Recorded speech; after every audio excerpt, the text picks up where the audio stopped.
Greetings, ladies and gentlemen of the freaking internet. This is Valwag that is always coming to you live from another episode here on the channel. Our weekly channels now. Every Sunday is when we're taking part in these beautiful videos that we got going on here. Well, I don't know if they're beautiful, to be honest, but we're just going with it. We're sending it. We're going to try to do our best to get some stuff done today. So I've looked ahead and scoped, and it's about 5-ish hours that we are exploring together today. You know, not a whole lot because we didn't have that much time to play this week, but we're gonna have an episode for you nonetheless. It's about 5 hours, like I said, and let's get it going. We're starting off strong with some random tree chopping. Let's go.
Just like that, we're back with the voice of reason over here, and we are building quite a few trees. Very hard to make that interesting, but I just wanted to point out something that we are doing with these specific trees. We are building them large and in charge up against this wall here. We're doing that for one real reason, and that is I do not want to decorate this side of the wall. I really don't. And what you can do as a builder often is just build things to embellish your building a little bit. So because you can't see it, you won't worry about it, and as a result, it will be fine. So building these large trees here, almost as large as the building itself, kind of puts things in perspective. You're going to see it as a forest. You're not going to see it as an unfinished part of the build. And I think that is a really good sign. Something that we should get better at, because so many Minecrafters, myself and one of the ones that I watch the most often, Korean, often just does not finish the backside of things. But he just leaves them completely unfinished. Here, what we do is we cover our shame with trees and leaves and bushes instead of leaving it for the world to see in case you were to fly at it from a different angle. Here, although we don't really believe in doing every side of the building, we do fake it till we make it, and I think that is an important distinction here to be made. So we're going to keep on going with building the trees, cutting the jungle down, and we'll be right back. All right, back just like that, quick and easy, no real problem. We're just finishing up on our trees here, doing the bushes, doing the dangly bits, and now we need to add just a little bit of extra. So I wanted a nice log pile here up against the wall, as well as adding structure to some of the trees. Not all of them, but some, adding more graves, and then I decided to take a nice overview of the little corner of this island that we've successfully done this far. I think it is looking really good. We've got a lot to be excited about here. We just have a lot of freaking work to do, and you're going to see little by little, we're going to get this island done and freaking dusted. It's just going to be a minute. Let's go.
going to go into a little bit of an extreme fast time lapse in which we have already cut out all of the parts in which I look at my inventory, which, let's be completely honest and real about this.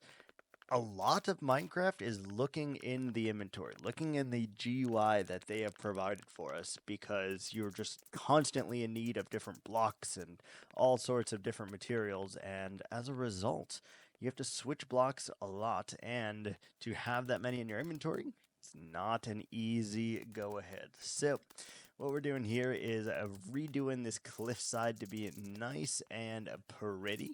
We're trying to do light blue flowers with like a mud finish around all of it to really accentuate the blue of the flowers.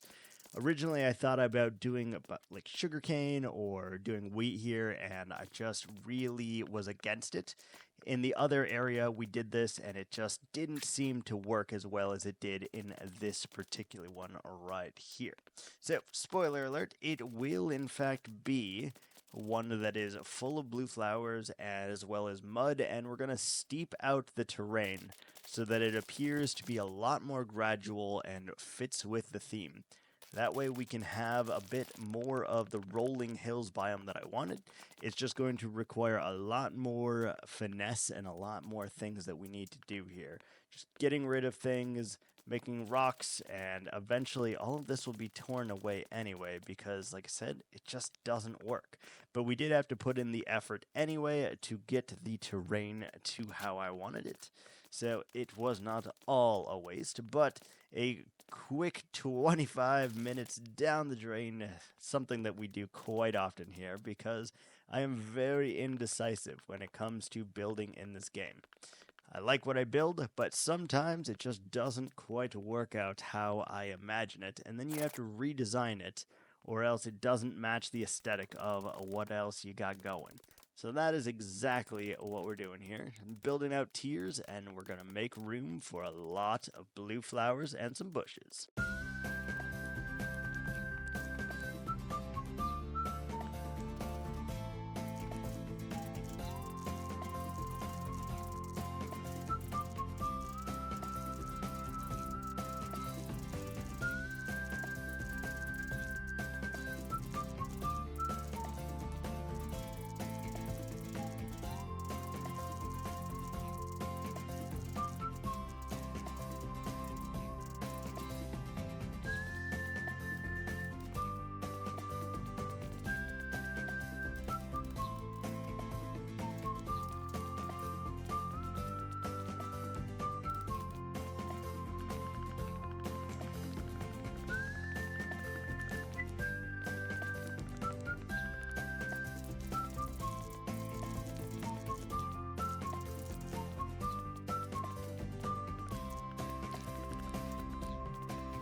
Alright, here we go again, transforming this hillside into something that actually works well with our terrain here.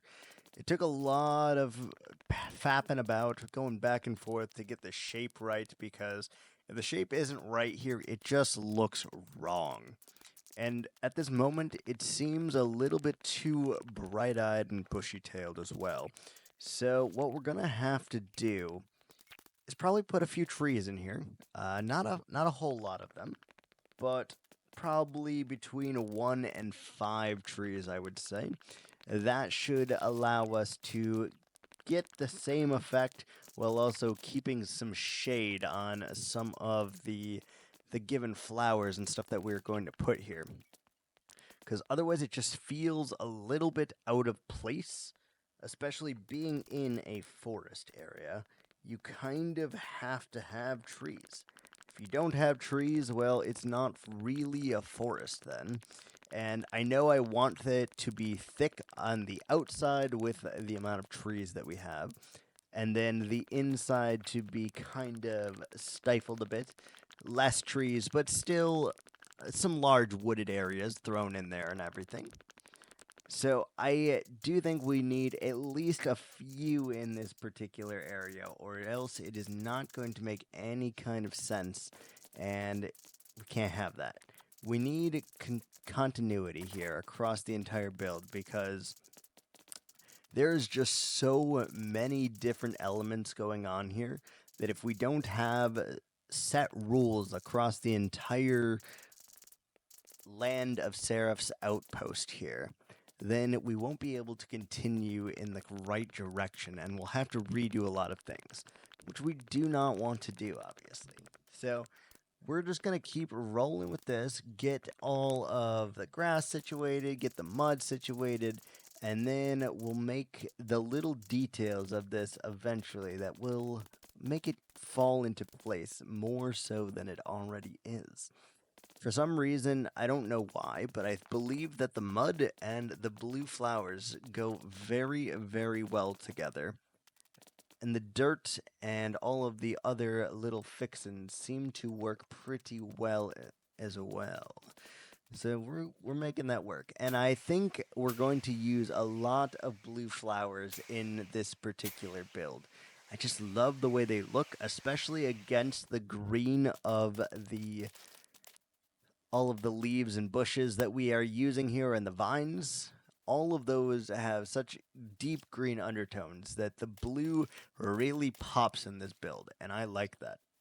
I really want them to be a nation that admires the blue flowers. So I think we're only going to use blue flowers across here because that's just something that will work really, really well in this forest.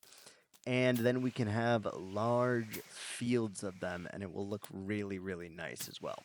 So every time we need to do it, what we'll simply do is add the addition of the mud and then do the diagonal patterns, and then we'll put some trees in there, or we'll add some kind of shade element so that they look like they're glowing and give a even more interesting feel than previously intended. I think it'll work really well. And obviously, I've never done a build like this. Each and every single build that I do is completely different from the others, and I try to do that because I don't want to get bored with building. So that is why we continue to inspire change, and why we continue to enforce rules on ourselves, of which no one has guessed yet what that rule is that we are following for this particular build. I have told you a couple of the rules of which we do. One is no torches and finished products, no netherite armor, no totems. All right, those things are a given. Those are just like what we do. But then, as far as building, there are 2 rules that we have implemented that I have been following that no one knows about yet except for myself. So feel free to let me know if you guys have any guesses on what those may be. We can reveal it, and then you guys can help keep track of me following that rule. Anyway, we'll be back in a second. We're going to do another time lapse and hopefully get a lot accomplished.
if it wasn't obvious, we constructed ourselves a nice little flower farm over there in the swamp to get these very pretty blue flowers, of which we're going to be using a lot because they look really, really good and I just like them. They pop, they have little hints of green, but they're also blue and they're really, really nice, which is very good for us.